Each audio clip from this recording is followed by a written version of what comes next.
¿cómo están? Bienvenidos a un nuevo capítulo de Cine Plus, este programa que hacemos con mucho cariño para todos los amantes del cine y las series de televisión. Como cada semana tenemos nuevamente un tremendo entrevistado, un director nacional que se ha especializado en hacer cine de terror y cine fantástico. Bueno, ha hecho otros géneros también, vamos a estar hablando justamente de eso, pero yo sé que la gente que lo conoce, los amantes del cine, lo identifican con el género del terror. Así que estamos hoy día con el gran Jorge Holguín. Hola, ¿cómo estás? Muy bien, ¿y tú, Jorge? Bien, gracias por la invitación. Gracias a ti por estar hoy día acompañándonos. Vamos a hablar de cine, de tus gustos cinematográficos, de tu trayectoria, por supuesto, y de los futuros proyectos, que sé que estás trabajando en una futura película que está en postproducción, pero ya vamos a hablar de eso. Pero antes de hablar de tu trayectoria propiamente tal, me gustaría que habláramos un poquito del cine terror en general y del cine terror actual, de lo que ha pasado en los últimos 15, 20 años, porque se ha notado como una nueva mano, en especial por productores como A24 y Blumhouse, por ejemplo, que están sacando como un nuevo cine terror distinto, con cineastas como Jordan Peele, como Ari Aster. Bueno, hay varios por ahí que están dando vuelta, que además tienen la gracia que hacen cine terror, pero que es cine nominado al Oscar, que quedan a Globos de Oro, que es reconocido como por la crítica, además de por la audiencia. ¿Qué opinas de ese cine? ¿Cuáles son tus películas favoritas de esta última camada? Sí, bueno, me gustan mucho, debo reconocer que he disfrutado mucho de las películas de A24, sobre todo, bueno, con la camada nueva de cine terror, mismo Ari Aster. También me gusta mucho lo que, bueno, de ahí sale Robert Eggers también. También, sí, un yo creo que hace una especie de cuna de nuevos realizadores, no solo de género, no solo el terror, sino también de género, de autor, donde puso su marca, pero también sin miedo a acercarse al público, sin ser tan hermético. Y bueno, y por algo se han transformado ahora casi en una major, ¿no? Han ganado los Oscar y todo. Sin duda, obviamente que las películas de Midsommar es una película que a mí me gusta muchísimo. De hecho, me recordó mucho a El Hombre Mimbre, a Wickerman, al original. Sí. Me encanta porque logró, o sea, es un terror blanco. Sí, totalmente. No hay noche, no hay oscuridad. Sí. Es muy interesante la propuesta. También, evidentemente, también me gustó mucho La Bruja, ¿no? Obviamente una película que yo creo que se ha convertido en un clásico, como fue un clásico inmediato. Sí, con Anya Taylor-Joy. Fue maravilloso porque es una película con pocos personajes, pero con una atmósfera grandiosa. Y creo que eso fueron muy inteligentes A24, a diferencia de otras compañías que confiaron en la mirada del autor. O sea, dejaron a los realizadores poder expresarse y hacer su género, aunque no estuvieran dentro de las convenciones clásicas de lo comercial, ¿no? El cine terror ha sido tan refrito de alguna manera, se ha explotado tanto, que los estudios de repente se ponen inseguros y bueno, generalmente los estudios son películas de productores, es decir, los productores están detrás controlando todo el negocio para que sea un buen resultado. En cambio, A24 fue bien astuto en el sentido de dejar que los autores tomaran el control y le dieran esa libertad y se han transformado en una marca disruptiva dentro de la industria. Entonces, bueno, ahora ya pasó a ser también una marca enorme, pero lo interesante es que mantiene aún su espíritu, aunque debo reconocer que igual me encanta el cine de horror más tradicional y clásico, o sea, es como un nuevo ingrediente al gusto de uno por el género, ¿no? ¿Y de los clásicos, por ejemplo, qué cineastas te gustan? De los clásicos, o sea, me gusta Freaksland, me gusta... nos fuimos bien atrás. Sí, el clásico del año 20. Alfred Hitchcock. Y después, bueno, de europeo, italiano, Mario Bava, maestro, Dario Argento, la escuela del todo el cine giallo, ¿no? Sí, tengo muchos directores favoritos y directores que trabajaron dentro de Hollywood, pero en la parte B. Jacques Tourneur, que fue un director que hizo La marca de la mujer pantera, una película que es una película de horror pero psicológica. Estamos en los años 40, 50. La noche del demonio también, una película donde el demonio es prácticamente invisible. O sea, me encanta el cine. Sí, por supuesto. Soy un cinéfago. Esa es la idea. Bueno, y tú partiste con tu primera película que se estrenó hace ya 25 años. Sí. ¿Cómo fue esa experiencia y atreverse a hacer cine de terror en Chile? Bueno, primero, sin duda siempre fue un un personaje extraño, un freak dentro. Llegué a la escuela de cine Universidad Arci en los 90. Había estudiado periodismo yo. Antes dejé periodismo para cuando se abre la primera escuela de cine en Universidad Arci. Inmediatamente corrí, postulé y comencé a hacer mis primeros cortos en 16 milímetros. Mis cortometrajes comenzaron a ganar muchos premios nacionales e internacionales. Yo primera vez, por ejemplo, tomaba un avión en un festival, eso era un sueño para mí. O sea, de hecho, Perdón, ¿y esos cortos ya eran de género? No, eran de realidad social, Ya. y muy fuerte, sí, muy violento. Ganaron varios premios, de hecho ganaron en muchos festivales. Y de ahí por eso me quise lanzar dentro de la misma escuela con mis compañeros a hacer un largometraje. Dijimos ya, basta de corto, ahora quiero hacer una película. Y de ahí me saqué la vergüenza porque antes hablar de que te gustaba el género terror o el cine fantástico era mal mirado dentro de las escuelas de cine. Lo tengo Solo claro. se podía hablar de Godard, etcétera, Sí. que también me gusta mucho, o Tarkovsky, también me fascina, pero no... Hablar de cine B, cine terror, a lo más podría hablar de Hitchcock o el expresionismo alemán. Claro, Roger Corman no. Roger Corman no, Sector, ni Spielberg, ni John Carpenter menos. Entonces, de alguna manera, me di el lujo, después de haber hecho varios cortos premiados ya dentro de la escuela, de pedirle patuamente a la escuela de cine que me ayudara a hacer un largometraje. Y me dijeron que sí. Y así, con la ayuda de mi familia, con todos, con mis compañeros, hicimos Ángel Negro, que era un slasher que hacía homenaje al giallo italiano y también a John Carpenter, con una especie de Halloween, pero con una máscara, un asesino en serie, que es una cosa muy rara, y todos me miran, ¿por qué está haciendo una película con un asesino, con una máscara, un tipo de slasher en Latinoamérica? Era rarísimo. Y fue súper... Yo en ese momento pensé que iba a tener un circuito más underground y todo, pero se pudo destruir en cine, y eso para mí fue un sueño. Yo estaba saliendo de la escuela, todavía estudiante, entonces ver tu película en la sala de cine. Y después obviamente comencé a viajar a festivales, a Sitges, festivales muy importantes, en Fantasia, etcétera, en Pifan, en Corea. Pero donde tuve un encuentro muy lindo, donde tengo hartos recuerdos, fue en Mar del Plata. Porque en Mar del Plata estaban muchos colegas míos que en ese tiempo estaban haciendo sus películas de manera casera, así con VHS. Y vieron por primera vez una película filmada en cine, largometraje, estrenada en Mar del Plata. Y eso yo creo que a muchos después me confesaron. Yo tengo un amigo, un productor argentino, Orlando Moyano, me dijo, cuando vimos eso dijimos, wow, hay que hacer cine de género en Latinoamérica, y de ahí Argentina, o sea, la camada del cine, bueno, llegamos al Internauta ahora, ¿no? Sí, claro.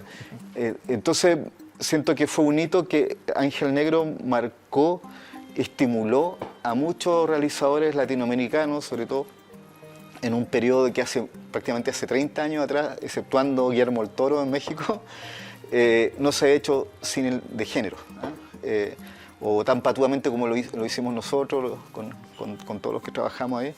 Y después, ¿qué otros proyectos siguieron y cómo fue la recepción del público? Con los vampiros, por ejemplo. Sí. Eterna. Lo que pasa es que después, gracias al éxito de Ángel Negro, que después la compra HBO, eso fue un tema inédito, la compra HBO para Estados Unidos. En ese tiempo era más difícil vender Súper una difícil, cadena ¿no? como- De hecho, sí. todos Era pensaban mucho que era una más broma. De hecho, cuando me dijeron, no, HBO quiere comprar la película, y todo el mundo dice, perdón, me está guayando, me están diciendo en serio, porque cuando mostraba el contrato era un tema así, que ningún abogado en Chile sabía cómo leer un contrato norteamericano sí, HBO, he nadie te había visto algunas estudiado. cosas de ese tipo, sí. En la escuela no te enseñaban distribución de cine, no existía tampoco Cinema Chile, no existía la agencia que ahora te... Nada, entonces estaba yo solo con un contrato hecho. Finalmente, fue tan bueno que me dijeron, ¿por qué no hace otra película de nuevo de género? Los distribuidores que conocí en diferentes partes, sobre todo en Estados Unidos, me dijeron, ¿por qué no hace con más efectos especiales? Y ahí dije, tengo una historia guardada, un proyecto corto casero que he hecho hace mucho tiempo que se llama Sangre. Y lo tomé y decidí hacerlo acercándome a mi adolescencia, identificándome con las tribus urbanas, góticas, con los juegos de rol, y también homenajeando a las películas de terror que me fascinan. Entonces hice Sangre Eterna y tuvimos la oportunidad de ganar el Fondo Audiovisual, en ese tiempo era Fondar, y pudimos hacer una película con efectos especiales prácticos que fue una locura también. También fue algo raro e inédito y después fue muy premiada. De hecho fue muy divertido porque nos premiaron en el Screamfest, que es un festival que está en Los Ángeles, en Hollywood, un festival que se especializa en género y que de jurado está nada menos que Wes Craven, Stan Winston. Wow. Y ganamos el premio a lo mejor efecto especial y mejor actuación. Entonces fue como... ¡ah! Yo pensé que era imposible. ¿Pudiste conocerlos a ellos? Sí, no, estuve con ellos, fuimos a ellos? comer, todo, no, sí fue muy lindo, sí fue una experiencia hermosa. Y el tema fue muy complicado porque acá, al mismo tiempo, mientras esto ocurrió mientras la película ya se ha estrenado en los cines, igual le fue bastante bien, pero las críticas a los efectos especiales eran bien malas. De hecho, hay un crítico muy famoso en ese tiempo, y te lo pasará, que más descanse, sí. Me hizo pedazos la tele, dijo, los efectos especiales son ordinarios, son burdos. Yeah. Y en cambio, en Los Ángeles, Stan Winston me está dando la estrategia de los mejores efectos especiales y de maquillaje. Para la gente que no sabe quién es Stan Winston, estamos hablando del que hizo las criaturas de Aliens, Terminator, ese tipo de películas. Jurassic Park, claro, sí, ganador de como 9 Oscars de efectos especiales, también un pionero, un grande. Entonces él me entrega y nosotros, yo me acuerdo, estamos con Patricia López, la actriz, fuimos, y le pregunté a Stan Winston, sinceramente, aprovechando que estamos en la cena, hay que aprovechar la instancia. Dije, maestro, en serio, no estoy pecando humilde, pero ¿por qué nos dio el premio a los mejores efectos especiales? Me dice, algo que siempre me quedó acá. Y me dijo, porque todo lo que hiciste tú está frente a cámara. Era la única película que tenía todos los efectos frente a cámara, efectos especiales prácticos. Los vuelos, los maquillajes, los efectos de cámara, todo se hizo frente a cámara. En cambio, ya en ese tiempo, ya venía toda la revolución con Matrix, ¿no? Y se comenzó a implementar en todas las películas de género el CGI, pero como un abuso de los CGI. Y Stan Winston, al ver esta película con Wes Craven, les trajo toda su memoria emotiva en términos de la artesanía, lo que hace una película de horror. Hacerla con, y eso ha sido muy lindo porque a pesar de o sea, pasa el tiempo, los años, y cada la película envejece más linda. Y de esas conversaciones con Wes Craven, con Stan Winston, ¿tienes alguna anécdota, algún consejo que te recuerdes? Sí, bueno, uno fue el tema de los efectos. Obviamente yo estuve muy nervioso, yo siempre soy nervioso, de hecho me cuesta estar hablando frente a cámara. Pero obviamente que son muchas cosas interesantes. Me di cuenta que de lo que me contaban por el proceso de creación de sus películas y también de distribución no eran nada distinto a lo que me estaba pasando. En ese tiempo algunas cosas no las comprendía, pero con el tiempo ahora los comprendo más. Lo complejo y difícil y épico que es hacer cine. Y sobre todo el cine fantástico, cine de horror. De hecho, por eso hay una gran cofradía de un momento que tú haces una película de horror o género. Ya eres parte de algo, te sientes parte de algo, porque te identifica al tiro con un director que hace una película de forma independiente en la India, o un productor en Europa, o un colega en Argentina. Estamos en toda la misma, en el fondo, al tratar de hacer ya hacer cine es difícil, o sea, para todos. O sea, ¿no? El cine tiene una especie de dicotomía de que todos piensan que es glamour y todo, por las alfombras rojas y todo, pero en realidad el proceso creativo y los recursos son enormes y finalmente es un desgaste tan grande que es mucho más artesanal de lo que se piensa hacer cine. Y de ahí diste un paso grande y hiciste Caleuche, que fue una película, además de distribuida por Disney, que contaba este mito del barco fantasma. Ya. ¿Y cómo fue el proceso de hacer como un blockbuster ya con otros parámetros de producción? Ahí fue un proceso más difícil. Yo pensé que iba a ser inmediato porque después del 2003 inmediatamente aparecen las productoras de Hollywood y me comienzan a llamar.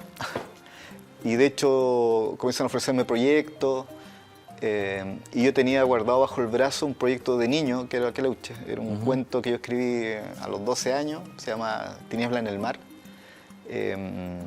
Muy influenciado por un profesor que me castigó porque me pilló dibujando monstruos después de ver una película de John Carpenter, La Cosa, cuando chico, séptimo básico. Por ahí. Me pilló, me castigó. Y me mandó de tarea, el castigo era investigar sobre la mitología chilota. y quedé fascinado porque descubrí que había monstruos mitológicos, seres, brujería, o sea, cosas, y comencé a dibujarlas. Sí, la mitología chilena es riquísima. Entonces, claro, y ahí escribí un cuento que se llama Tiembla en el mar. Y soñaba, cuando lo escribí, lo soñaba como película. O sea, en ese tiempo ni pensar en hacer películas, sobre todo en Chile. Entonces, cuando tuve la oportunidad bueno, después de Sangre Eterna, pensé que en Estados Unidos me iba a funcionar y a conseguir coproductores para este proyecto, pero no fue fácil, ¿no?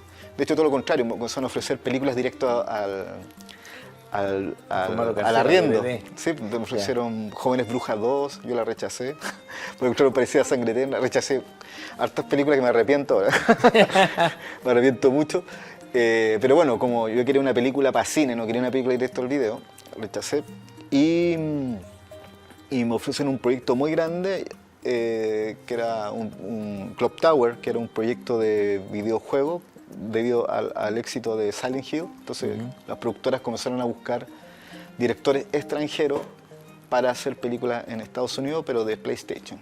Y ahí me ofrecieron ese proyecto, y entonces congelé un tiempo el Caleuche. De hecho, Guillermo del Toro iba a ser productor ejecutivo, le gustó mucho el proyecto. Y finalmente Clock Tower no se hace, me hicieron perder como 3 años.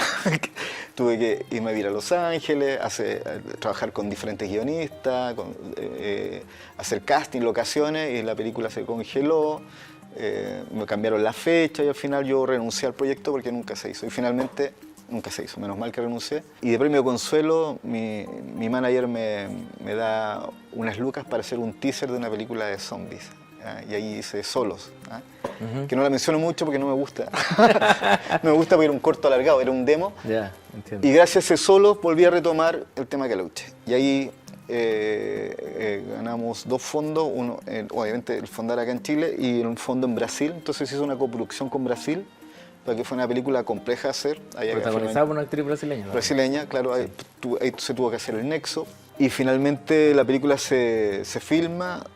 Tuve un encuentro muy lindo en Chiloé, también trabajé con muy buenos actores, Marcelo Alonso, Cata Saavedra, Jorge Yáñez también, y bueno, Isabel Gitié, así le dicen Gitié, la actriz brasileña que es muy buena, que hizo la Betty la Fea y trabajó con el Sylvester Stallone en Estados Unidos. Pero yo no quedé conforme con los efectos digitales, debo ser honesto. Le eché de menos los efectos prácticos Sangre Eterna. Sin embargo, fue un éxito, tuvo muy buenas críticas y finalmente la película también se estrenó en el Festival de Sao Paulo, también se estrenó en Brasil. Y bueno, tuvo una buena recepción de público en los cines, pero quedé ahí como un poquito picado con los efectos digitales, ¿no? Bueno, estamos conversando con Jorge Holguín, gran director de cine chileno. Vamos a continuar conversando contigo, pero antes vamos a ir a ver una nota justamente de nuestra Nata Floyd, que fue al Cine Arte Normandí justamente a ver cine bizarro. Cuéntanos un poquito, Nati, ¿a qué fuiste al Normandí? Los días viernes, el cine bizarro y de culto se apodera del Cine Arte Normandí. Mundo Bizarro es una comunidad cinéfila que te va a permitir ver los clásicos que a ti más te gustan en la pantalla grande. Ignacio Rey es el gran fundador de esta hermosa comunidad. Él, junto a Carlos Yáñez y su gran equipo, llevan a cabo este gran evento que solamente está hecho por el amor al cine. Junto a Mundo Bizarro no solamente irás al cine a ver una película, sino que también vivirás una grata experiencia junto a otros fanáticos. Una de las cosas que más me gusta de este evento es que traen a la vida la famosa entrada coleccionable. Hola, soy Brandon de Cápsula Z, soy media partner de Mundo Bizarro hace ya 1 año. Y bueno, como sabemos, esto es ya un grupo de amigos donde nos reunimos siempre. Y algo que siempre hemos como querido rescatar de la experiencia clásica de Normandí es como la entradita física. Así que yo propuse en un momento traerla de vuelta y tenemos esta entrada de colección que damos siempre de manera limitada a ciertas personas, pero para que quede el recuerdo de estas películas clásicas que disfrutamos cada viernes con este grupo increíble que ha ido creciendo con el tiempo y esperamos que se siga manteniendo siempre así. En la previa a la película disfruté de un rico vino y de unos quequitos cortesía del emprendimiento Placer Culpable. Además, puedes sacarte fotos con el afiche de la película e incluso puedes comprar algún artículo clásico y coleccionable. Y todo con una buena música de fondo. Hola, soy René de Memories Box.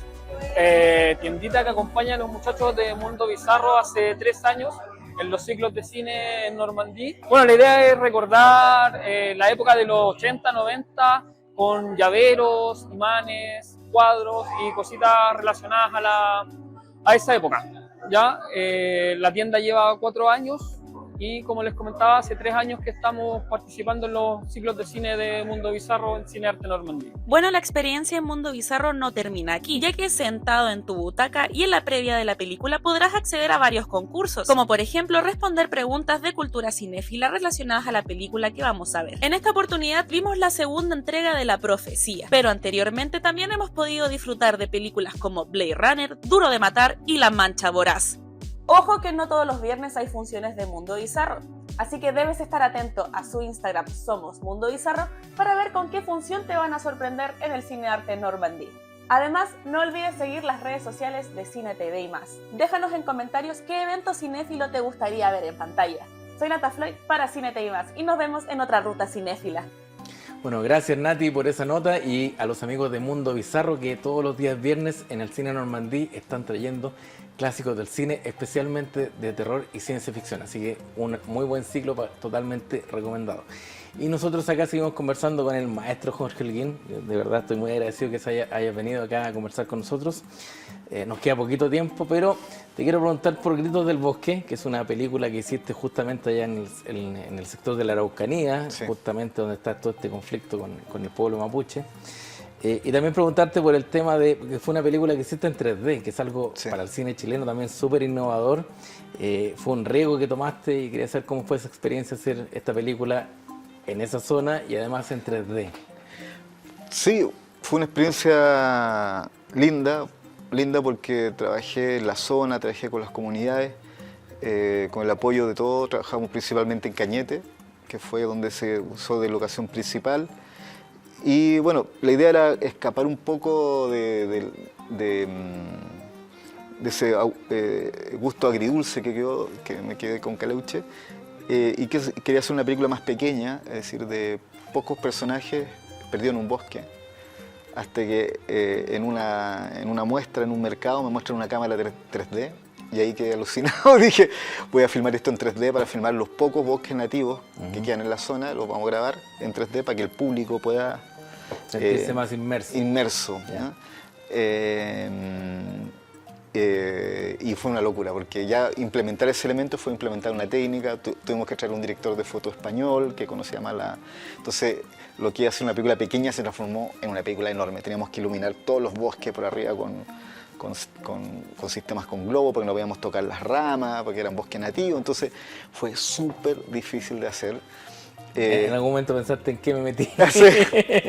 Bueno, es que son parte del proceso. Ahí trabajamos con protagonistas, Carolina Redondo, que ahora es la ministra de Cultura, y Fernando Rejola, que son las dos protagonistas, y más encima tuvieron que aprender mapungún, porque interpretaban a dos personajes originarios. Entonces fue una película linda en términos, porque aprendimos también sobre la cosmovisión mapuche, nos guiaron mucho para armar esta película. El contenido de la película habla más de un conflicto, más que la gente piensa más en un tema territorial, era más bien un conflicto espiritual, en el sentido de que el bosque, para la comunidad mapuche, tiene vida, incluso hasta las piedras, todos los elementos tienen un neguem o neguem, como le quieran decir. Entonces tratamos de representar un poquito eso, tratar de eso. Y fue una bonita experiencia. La película fue premiada en el Festival de Guadalajara en Los Ángeles, en el Teatro Egipcio. Fue muy lindo esa sorpresa. Y bueno, después tuvo un estreno muy limitado en 3D. Lamentablemente no todos pudieron disfrutar el proceso 3D que llamó bastante la atención. Se mostró también en el mercado de Cannes y realmente impactó por cómo en Chile estamos ocupando tecnología 3D. También se mostró en Mar del Plata, donde fue ovacionada la película, realmente le gustó muchísimo. Y el 3D quedó magnífico, pero lamentablemente solamente se puede ver en onda media, en 2D ahora, así que claro, la tecnología del 3D no prendió. Estamos hablando grabamos el año 2013 y el 2014-15 se estrenó. Sí, yo como anécdota cuento que hace unos 5 años atrás tuve la oportunidad de conversar muy brevemente con el dueño de Netflix, que vino a Chile a dar una charla con el fundador de Netflix, y le pregunté si tenían pensado futuro hacer cosas entretenidas. Me dijo que no tenían considerado que efectivamente una tecnología que no aprendía en el público. Exacto. Bueno, así es.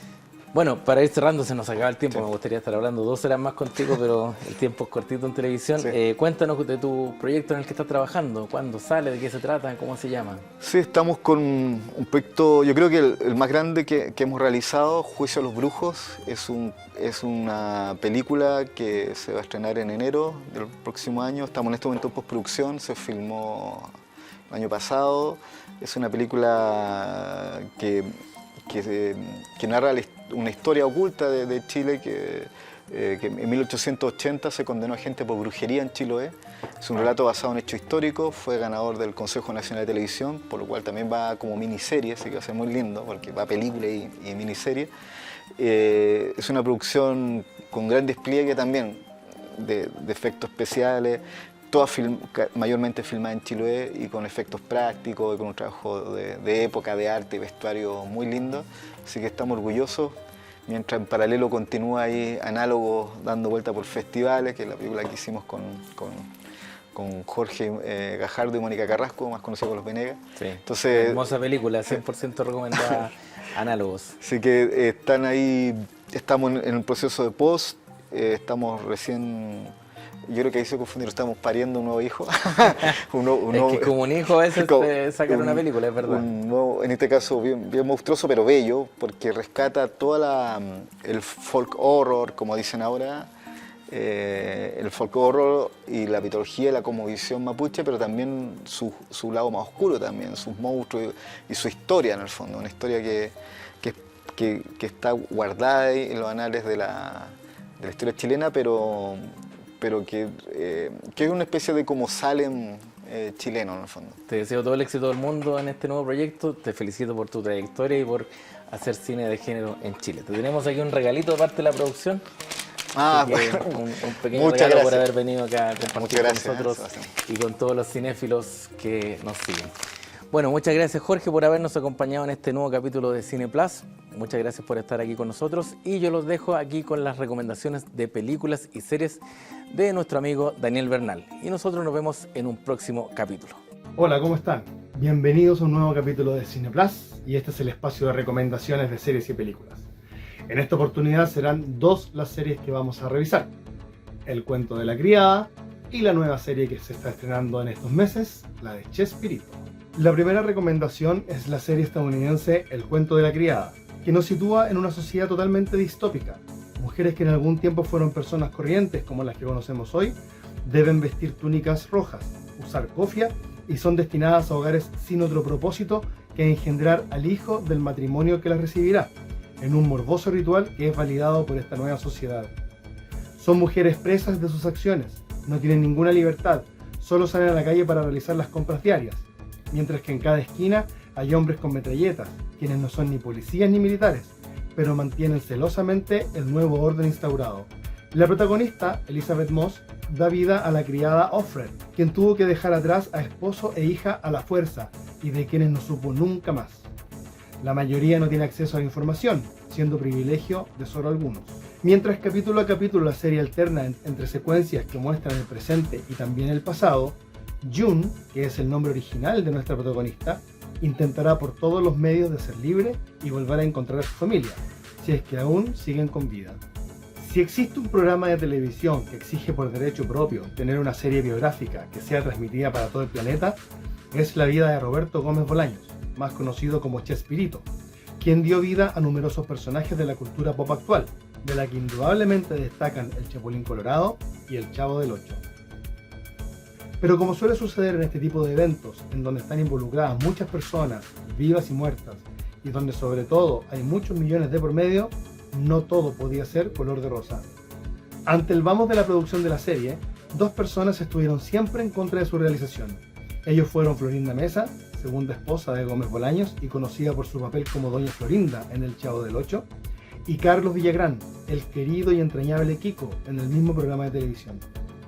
Fue tanta la oposición a la realización de esta obra televisiva que ambos tomaron la mala decisión de no permitir que sus nombres reales fueran utilizados en los capítulos. Así, a la viuda de Gómez Bolaños se le llama Margarita Ruiz y a su cachetón amigo Marcos Barragán. Chespirito, sin querer queriendo, tiene todos los elementos dramáticos para constituir un buen relato, contarnos aquellas cosas sabrosas que no sabíamos y que vienen de primera fuente.